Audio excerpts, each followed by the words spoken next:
There is an important debate underway regarding the future of American energy. It's a debate that demands the full attention of our citizens, an issue of great significance and consequence we can no longer ignore. Polarized by divided allegiances to politics, parties, and popular opinion, many are left wondering who to trust and what to believe. This documentary examines one small but critically important piece of the energy puzzle, about a process called hydraulic fracturing.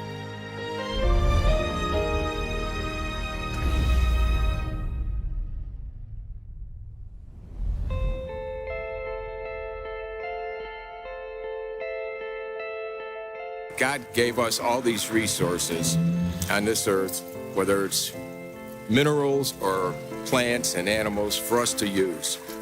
And if we use them in a reasonable, logical, safe way, it's good. My profession and field has been in the environmental sciences, and so I've been cautious of any kind of perturbation to the environment. Any American citizen trying to make a decision about where we should go with this should understand that we have this need for energy in this country, and that, as with any industrial process, it has an effect on the environment, and that environmental effect can be mitigated to a certain extent or not mitigated depending on what kinds of decisions companies make. WPX Energy commissioned this documentary in response to the onslaught of misinformation leveled against their industry as a whole and the process of hydraulic fracturing specifically. But that rig can do 6 to 8 or 9 wells from this pad when we come back to it. And it's CEO Ralph Hill embraced the idea of an open discussion and willingly provided access to their people, their processes, and even the property owners they work with. We have a gift right now because of technology, advances in technology, to be energy independent in this country by a cleaner form of energy.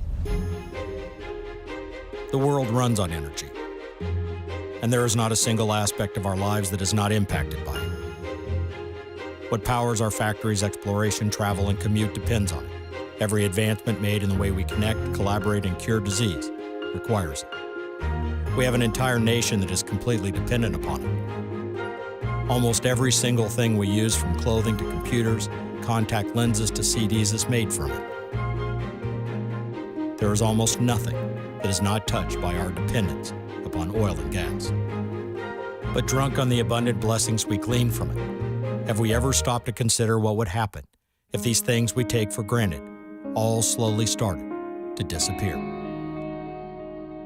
We need a source of energy. And right now, the cleanest source of energy seems to be the natural gas industry. This country needs an all-out, all-of-the-above strategy that develops every available source of American energy. A strategy that's cleaner, cheaper, and full of new jobs. We have a supply of natural gas that can last America nearly 100 years. And my administration will take every possible action to safely develop this energy. Fred Baldessari is recognized throughout the industry as an expert in gas migration. He has been called upon by industry, landowners, universities, and regulators alike for his ability to trace gas and find its origin. His reputation is based upon finding the truth and presenting the facts, no matter how popular. Natural gas, in my view, and in a lot of experts' view, it trumps a lot of other energy sources because it's cleaner, it's abundant, it's in this country. We don't have to rely on other countries. We don't have to, worry about a supply because we have this supply here. What dramatically changed everything and made production a viable alternative was combining hydraulic fracturing with horizontal drilling. Historically, what we used to do is drill a single vertical well at a location, move over, build a brand new pad all over again, use up another 3 acres of land, and drill another vertical well bore. So perhaps there might be a well every 40 acres. Now what we do is we go to a single pad inside of a 640 acre area, and from that one pad we drill down and then we go out horizontally, multiple wells, all on that same 3 to 5 acre pad. So we can put as many as 22 wells in the same space that used to just hold one well. Also, every single one of those wells tie back into a central location. So all the production tanks, everything, all the traffic only comes to that one point, and everything can be monitored from that one location. That's a pretty big leap when you're reducing your impact that much. And I think sometimes people don't realize that it's really becoming that small. The fact is, natural gas production requires a dramatically smaller footprint than conventional drilling and other sources of energy, like solar and wind. America now had the means, the wherewithal, and the resources to become its own best supplier, a way to make itself almost energy independent. But that didn't mean there was clear sailing ahead. There has been a lot of mistruth spoken about the process of hydraulic fracturing and the never-ending supply of people willing to join the chorus or crusade against the evil gas companies.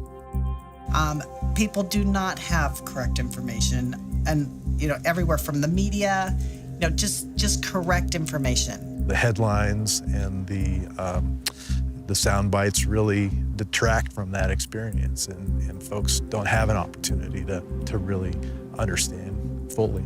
To me, every time I see something that's anti our industry, it's just like, wow.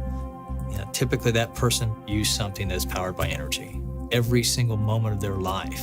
But they can still say you're poisoning our water, you're causing cancer, you're causing animals to die. I hear that it's causing earthquakes.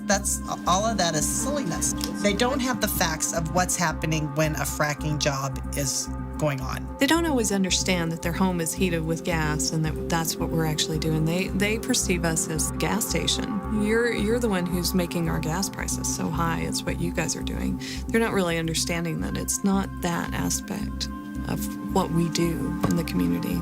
I think the biggest misconception is people think we don't care. They don't think we care about the environment or the wildlife or the area or the land, and we do. I don't know what causes them to believe that. And we're all painted with that brush of potentially a bad actor at some point in time, and every industry has them. The attacks on them have come from every angle. Environmental, political, economical, you name it. Where they have failed, they, like any other industry, should bear the burden and pay the price for their mistakes. When safety and other protocols are ignored, lives are lost, people are harmed, oceans are polluted, and economies are wiped out. They should be held accountable. Every single thing we do, from the very moment we have an idea to go drill somewhere, to when we actually do the drilling, to when we're completing, to when we're actually producing, there are agencies involved regulating every step we do. Like any industry where money and people are involved, there is always the risk of greed and unethical behavior. Those who believe that they can increase profits by cutting corners, meeting minimum requirements, or ignoring safety practices altogether. I think the business model where you maximize short-term profits by cutting corners and ultimately causing damage both to the environment, to your reputation, to the communities in which you work, long-term, that's not a sustainable model and causes you to go out of business fairly quickly.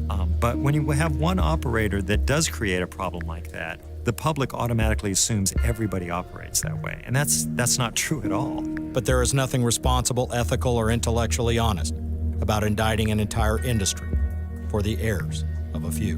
Because if you find one person soiling the nest for everyone else, it's going to hurt everyone.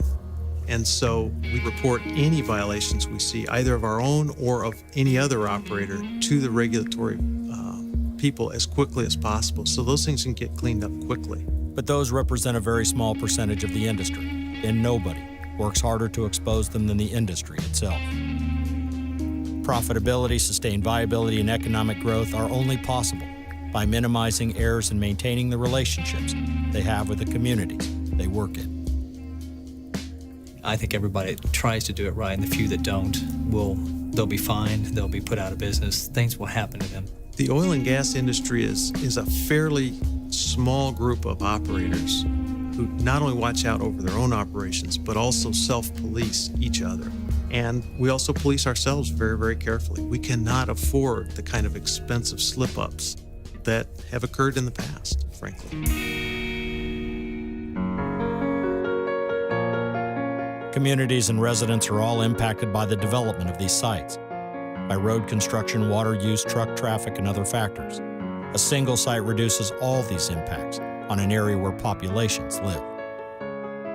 The first part of creating a well is getting to the target source, which in this case is the shale formation. These shale formations are found thousands of feet deep within the earth, often a mile or two below ground. To reach these resources trapped within shale, the energy companies drill vertically, or straight down, to the level of the target source. The greatest damage you could do out here is contaminate the shallow water table from which people are drawing their drinking water and other supplies. And so we take great pains and spend a great deal of expense getting through the first 500 to 1,000 feet of drilling a well. The water from the aquifer that they will have to drill through is tested to establish a baseline. Knowing exactly what the water was like before they started drilling and how it will test throughout the life of the well is critical. What we do is we drill with what's called surface casing because you're trying to protect the surface waters. So we drill a very large hole, 18 inches to 20 inches, all the way down to whatever is required by the particular situation, typically say 1,000 feet deep. We set a very large steel casing down that. Then we pump cement down the casing. It goes down and then up the back side of the casing and forms a very thick layer of cement between the rocks and the aquifer and this steel casing. Every time we run cement, we'll get a sample at the end of the job. Only after that's set and after we've tested it and run a cement bond log to confirm that in fact we have a cement bond behind the entire casing string, do we then resume drilling with a slightly smaller bit the rest of the wellbore. These cement bond logs are required and inspected by the state before any further operations or drilling can take place. Depending on the flow rate and the pressures that will be demanded of the well, the gas company may be required to add additional safety layers of steel and concrete. And that's done with the sole purposes of making sure that we can never have communication between the inside of the wellbore and that shallow aquifer. There's a lot of misunderstanding about polluting the groundwater. We're not seeing that. That's not happening. And we have no cases that have been proven in the country, as far as I know, where the mechanism of hydraulic fracturing caused a gas migration problem where the gas was, migrated because of the hydraulic fracturing into the aquifer system. Protecting water tables is incredibly important to all energy companies. There's zero profit in doing these wells wrong. It undermines their credibility with the community they want to establish a long-term relationship with, and they know that their integrity and relationships matter.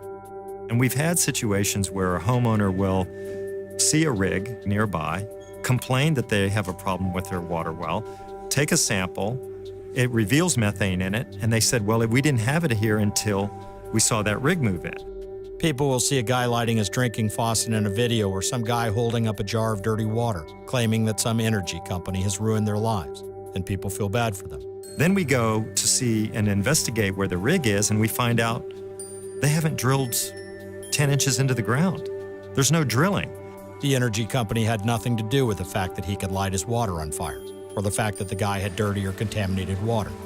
But those facts never seem to get reported.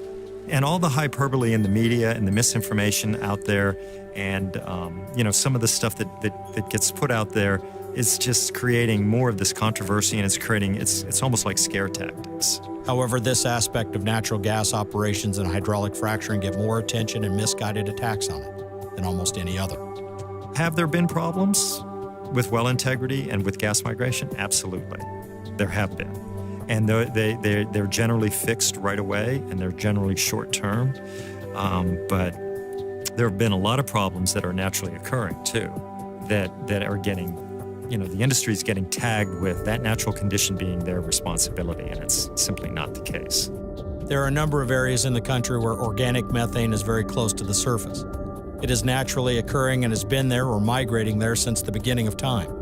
It can make creeks bubble and even leach or migrate into wells or aquifers. But this near-surface gas is different from the deeper, more mature thermogenic gas that energy companies harvest from miles below the surface. EPA and other investigative agencies at the state level have evaluated such occurrences many times to find that this microbial or early thermogenic gas in drinking water has nothing to do with energy companies.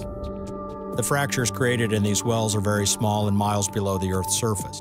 While people have inaccurately reported that they can set off earthquakes, the openings that are created in the shell can literally be held open with a few grains of sand.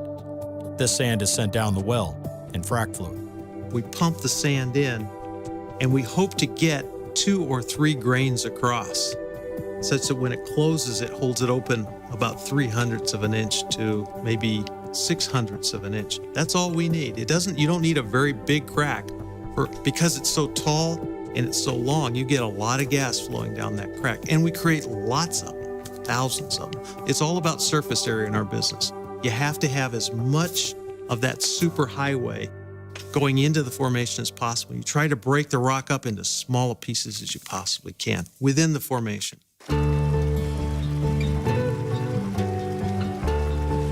The critics of hydraulic fracturing cite the enormous amount of water used to fracture a well. This fact is indisputable. Hydraulic fracturing does require a lot of water, and sometimes in areas of the country where everyone is competing for it. We put several million gallons of water down a particular wellbore. You start adding that up, and as you come through an area, there will be a large draw on the available water supply in that particular community. To be fair to the energy companies, however, vying for water, the energy company will use on one well about the same amount of water used on a golf course for 2 weeks. We mitigate that. Typically, once you pump water down the wellbore, about 50% of it comes back up to the surface. What we try to do is we reuse it. We use it for the next frac job and the next frac job, and it's obviously it saves us money. And here, as our operations gets bigger, it will recycle 100%. Another concern for those who oppose hydraulic fracturing is the actual chemicals the companies put into or draw back up the well. Those are very carefully regulated. They're very carefully used and applied. We're very conscious of what we do with them once we recover them and bring them back up to the surface. Typically, what we do is we simply push them down the next wellbore for the next frac job. In some cases, we pull them out and we put them down a deep disposal well where they go into another deep formation where they can't do any harm to anybody. Somewhere between 0.5% and maybe 2% of the total amount of fluid pumped are what we call additives, or the chemicals that everyone continues to talk about. Well, everything's chemical, but we have chemical names for everything. Dishwashing detergent and bleach. The same things that are in those two products, household products, are the constituents of this, somewhere ranging from about 0.5% to 2%. And it's heavily diluted. The point is that these chemicals used in very small quantities are closely monitored, properly stored, and highly regulated. They are controlled during their application and completely isolated from the fresh water tables by steel and concrete safeguards. We were one of the first companies to push very strongly for full disclosure of frac fluids. Anybody in the public can go out to the fracfocus.org website and look up every single chemical that we have pumped down every single one of our wells over the last few years. And we strongly applaud that. We think it's a good movement in the industry. Everyone should know exactly what's being done on any well on their land. Accidental spills at the surface are quickly mitigated and even guarded against by storage tanks and specially designed spill berms. Additionally, energy companies are leading the way to find new and better ways of reclamating the same water. We're using deep water sources that can't be used for any other purpose. This is very salty water. In Pennsylvania, early on, operators were taking this very salty water to sewage treatment plants, which simply were not designed to handle that. It was causing a lot of problems. That's why companies have gone to either recycling their frac fluid or disposing of it into deep wells. No one is trying to say that hydraulic fracturing is without risk. No form of energy is accident-proof. But natural gas in the hydraulic fracturing process has proven itself as safe and as environmentally sound as it comes. WPX has 1,200 employees. The vast majority of those employees live in the areas we operate. Most of those people are out in the field, and they live there, they hunt there, they raise their kids there. Their children attend the same schools, attend the same churches, and use the same water sources as their neighbors. That's their way of life, so there's no way, if you just think common sense-wise, why would they screw up the place they live? Brad is a WPX employee who has lived in the stretch of Colorado for most of his life, and his family is an active part of the community. We've been here for years, and the people that work here have been here for years, and we try to hire people that are from here and that do drink the same water as the folks that we're drilling on. In fact, that they're our friends, our kids go to school with them. My daughter married some of these kids that have wells on them. And It's just we're part of the community here, and I really believe that. We're in it for the long haul here with our integrity and our business ethics and taking care of the property and the wildlife and everything that goes along with development. There's a reciprocal relationship, and we try to bring something of value to them, knowing that we want to be there for years to come.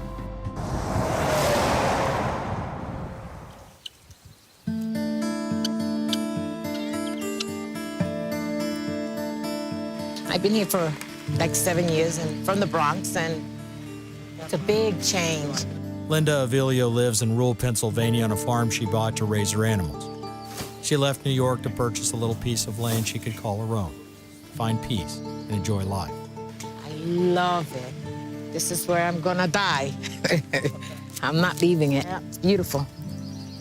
And then little by little, building. She does not work for an energy company, nor does she profit from one. Yet her land sits a stone's throw away from a new drill site, where multiple gas wells have been hydraulically stimulated. When Ralph Hill stopped by to see how she was doing, he got a chance to do more than help her feed her alpacas. He had an opportunity to hear her speak about her relationship with his people. It's been more quiet than I thought. And as a matter of fact, I had an argument with somebody because they were saying, oh, it's so loud. They're a mile away and we hear it. And I'm like, I think I'm half a mile and I don't hear nothing. And I'm like right on top of it. But it's nothing like all the stories that were going on. Unlike those who live nowhere near her and demonize the energy companies from afar, she sees them as neighbors who care about her, constantly checking in on her and who have her best interest in mind. I haven't had any problems with my water. I haven't had any problems with my pressure water. You know, somebody said, you're gonna lose pressure. No, still take a good shower.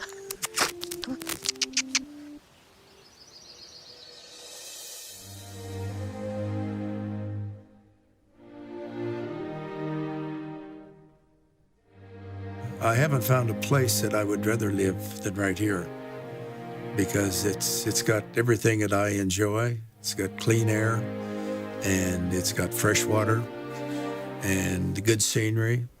As a botanist, Ivo Lindauer has watched 4 generations of family occupy the land he owns in Colorado. We moved to this property in 1936. We had to ride horses to get to school, about 3 miles each way. And mother was a teacher. She says, we got to get this family closer to bigger schools. And so that's when Dad bought this ranch. Ivo Lindauer was a scientist who understands the earth below his farm as well. So when the energy companies came calling, he was nobody's fool. Lindauer understood that miles below his land there was an abundant source of energy that could be tapped into efficiently, safely, and unobtrusively. When he was offered a significant amount of money to sell his land, he didn't. We turned down their offer, which would have made us all financially independent for the rest of our lives. Our family is living here, and all of the things I grew up with, like being able to hunt out the back door, wide open spaces where you can go and do what you want to do. Those are the things that convinced me that we should keep this property for the family so that they can grow up and have some of the privileges that I had. I think it's been good for everybody, although we're all having to work hard now, but that's what life's about, work. If you don't have work, you don't have much, He wasn't willing to sell his land, but he wasn't willing to endanger his family or his grandchildren either. Teaming with a responsible energy partner, he knew that natural gas could be extracted safely and provide benefit to all. WPX has been very easy to work with. We've had a lot of dealings with them, cooperation with them, and in all instances, from my standpoint, it's been excellent.